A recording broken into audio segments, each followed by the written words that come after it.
លោកពលថាទោះបីជាចឹងក៏ដោយទោះបីខ្ញុំមានធនធានខ្ញុំមានទ្រព្យសម្បត្តិខ្ញុំចែកទានឲ្យគេក៏ដោយតែបើបុព្វហេតុនៃការចែកខុសគឺខុសបើសិនជាចែកគឺដើម្បីគ្រាន់តែឲ្យគេឃើញចែកដើម្បីគ្រាន់តែយកមុខយកមាត់អធិដ្ឋានឲ្យគេដើម្បីគ្រាន់បង្ហាញឲ្យគេដឹងថាយើងនឹងមានអំណោយទានខ្លាំងប៉ុណ្ណាហើយអត់មានសេចក្តីស្រឡាញ់លោកពោលថាបើធ្វើមិនកើតចេញពីសេចក្តីស្រឡាញ់ទេអត់ប្រយោជន៍ទាំងអស់នៅក្នុង1កូរិនថូសជំពូកទី13ទោះបីខ្ញុំទទួលព្រះអំណោយទានខាងថ្លែងព្រះបន្ទូល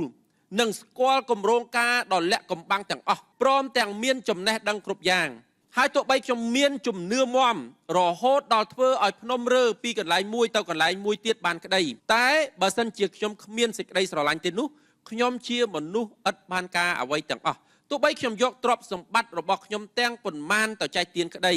ទោះបីខ្ញុំសុខចិត្តឲ្យគេយករូបកាយខ្ញុំទៅដុតទាំងរស់ក្តីតែបើសិនជាខ្ញុំគ្មានសេចក្តីស្រឡាញ់ទេនោះក៏គ្មានប្រយោជន៍អ្វីដល់ខ្ញុំដែរលោកប៉ូលយល់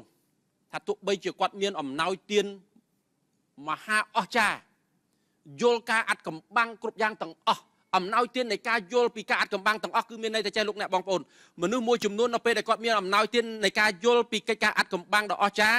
ជាអំណោយទានមកពីព្រះជាម្ចាស់ពេលដែលគាត់ជួបជាមួយលោកអ្នកព្រះអង្គនឹងបើកសម្ដែងពីអតីតកាលរបស់លោកអ្នកឬក៏បញ្ហារបស់លោកអ្នកពេលខ្លះព្រះអង្គបើកសម្ដែងពីអំពើបាបរបស់លោកអ្នក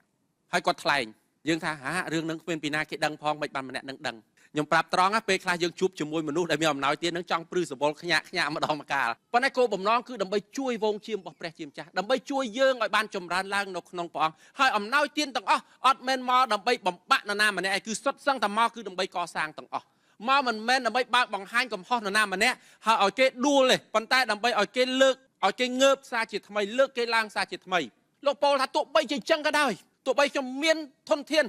ខ្ញុំមានទ្រព្យសម្បត្តិខ្ញុំចែកទានឲ្យគេក៏ដោយតែបើបុព្វហេតុនៃការចែកខុសគឺខុសបើសិនជាចែកគឺដើម្បីគ្រាន់តែឲ្យគេឃើញចែកដើម្បីគ្រាន់តែយកមុខយកមាត់អធិដ្ឋានឲ្យគេដើម្បីគ្រាន់បង្ហាញឲ្យគេដឹងថាយើងនឹងមានអំណោយទានខ្លាំងប៉ុណ្ណាហើយអត់មានសេចក្តីស្រឡាញ់លោកពោលថាបើធ្វើមិនកើតចេញពីសេចក្តីស្រឡាញ់ទេអត់ប្រយោជន៍ទាំងអស់លោកអ្នកបងប្អូនពីព្រោះ